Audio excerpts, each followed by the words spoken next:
Hello everyone, नमस्कार। हमारे YouTube channel में आपका हार्दिक स्वागत है। आज की वीडियो में हम जानेंगे इस साल 2025 में आंवले की एकादशी कब है, आंवले की एकादशी की पूजा और पारण का शुभ मुहूर्त, पूजा विधि, और साथ में जानेंगे आंवले की एकादशी का महत्व, इस दिन किन चीज़ों का दान करना चाहिए, और आंवले की एकादशी की व्रत कथा।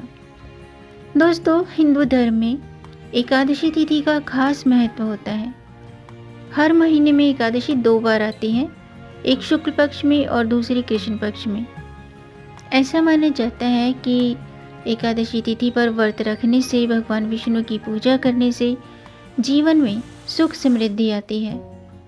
फागुन माह के शुक्ल पक्ष की एकादशी को आंवले की एकादशी कहते हैं और इसे रंग भरी एकादशी भी कहते हैं।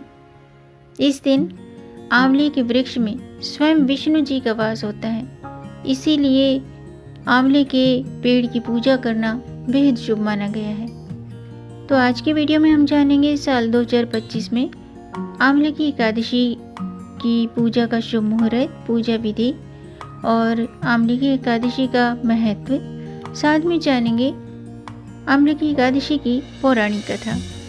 तो वीडियो शुरू करने से पहले आपसे अनुरोध है, अगर आप इस चैनल पर नए आए हैं और पहली बार आए हैं तो इस चैनल को सब्सक्राइब कर दीजिए और बेल आइकन बटन प्रेस कर दीजिए ताकि आने वाली वीडियो देख सकेंगे आप सबसे पहले। और जिन्होंने मेरा चैनल सब्सक्राइब कर दिया है उनका दिल से आभार, बहुत बहुत धन्यवाद। दोस्तों, इसी तरह मेरे चैनल के साथ जुड़े रहिएगा और अपना प्यार हमें देते रहिएगा। वीडियो को अंत तक जरूर देखिएगा ताकि कोई भी जानकारी छूट न जाए, क्योंकि दोस्तों आधी अधूरी जानकारी से पूरा लाभ नहीं मिलता है, इसलिए हमारे साथ अंत तक बने रहिएगा। तो आइए शुरू करते हैं। दोस्तों, इस साल आंवले की एकादशी 10 मार्च को है और ख़ास बात यह है कि इस दिन सर्वार्थ सिद्धि योग बन रहा है, जो कि सुबह के 6:36 से रात्रि के 12:51 तक रहेगा। तो इस शुभ योग में भगवान विष्णु जी की पूजा करने से जीवन में शुभ फल मिलते हैं और सभी परेशानियां दूर होती हैं। आइए जानते हैं कि फागुन माह की आंवले की एकादशी इतनी खास क्यों मानी जाती है। दोस्तों, पौराणिक मान्यताओं के मुताबिक फागुन माह की शुक्ल पक्ष की एकादशी तिथि पर भगवान विष्णु के मुख से एक बिंदु धरती पर गिरा था, जिससे आंवले का वृक्ष उत्पन्न हुआ था और इसी कारण आंवले की एकादशी इसे कहा जाता है। इस दिन आंवले के वृक्ष का बहुत ही महत्व होता है। आंवले के वृक्ष में भगवान विष्णु का वास होता है, इसीलिए इस दिन इस वृक्ष की पूजा करने से, आंवले का सेवन करने से, आंवले का दान करने से भगवान विष्णु प्रसन्न होते हैं और विशेष प्रकार की सभी मनोकामनाएं पूर्ण होती हैं। आइए जानते हैं आंवले की एकादशी की पूजा विधि। दोस्तों, आंवले की एकादशी के दिन सुबह जल्दी उठें, स्नान आदि से निवृत्त होकर सबसे पहले सूर्य देव को जल का अर्घ्य दें और अगर आप व्रत रखते हैं तो व्रत का संकल्प लें। उसके बाद पीले रंग के वस्त्र धारण करके घर में गंगा जल का छिड़काव करें। पूजा की सभी सामग्रियां एकत्रित करें।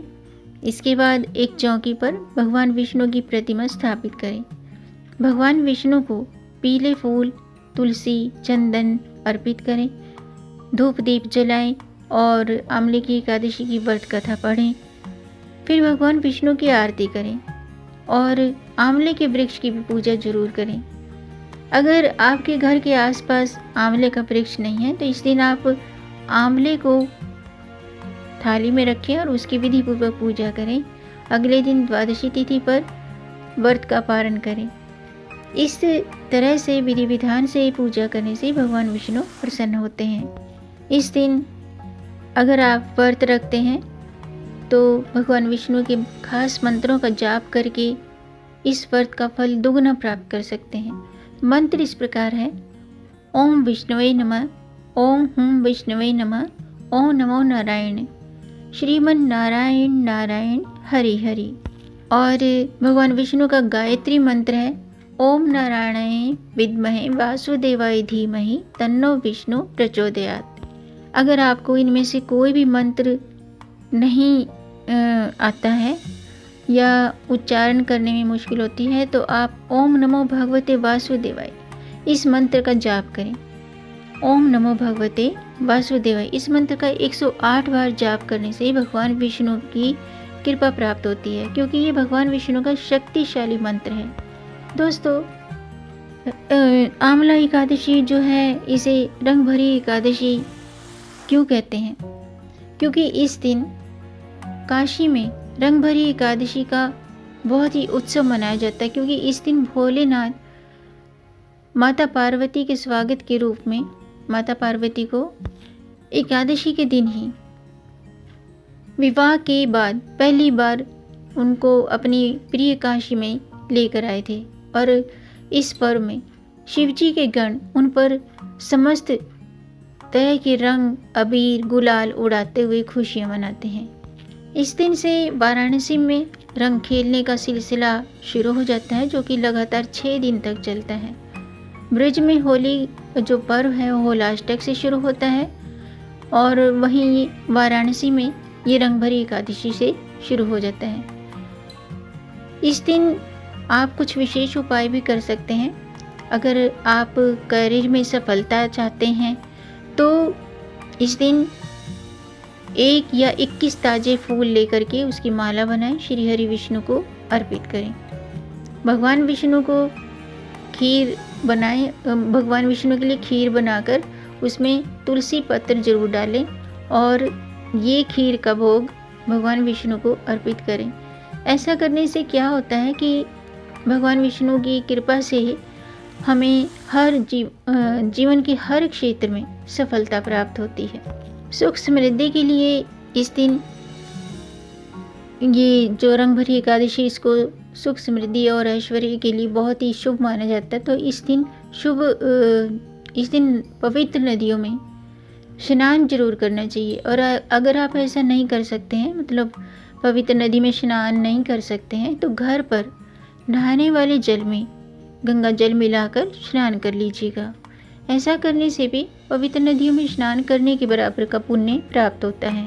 कार्यक्षेत्र में सफलता के लिए, कार्यक्षेत्र में तरक्की के लिए इस दिन आंवले के पेड़ में जल अर्पित करें और उसके जड़ की थोड़ी सी मिट्टी अपने माथे पर तिलक के रूप में जरूर लगाएं। ऐसा करने से कार्य में सफलता प्राप्त होती है।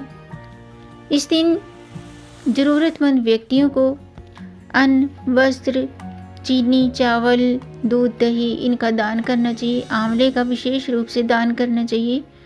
और इस दिन शिवलिंग पर लाल और हरे रंग का, लाल रंग गुलाल और मतलब होली खेलने वाले जो रंग होते हैं तो वो गुलाल शिवलिंग पर अर्पित करें और माता पार्वती को 16 श्रृंगार की सामग्री अर्पित करें।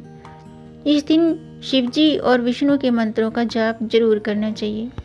इसके अलावा रंग भरी एकादशी के दिन शिवलिंग पर सबसे पहले जल अर्पित करना चाहिए और उसके बाद गुलाल, बेलपत्र, चंदन इन सभी का प्रयोग करें।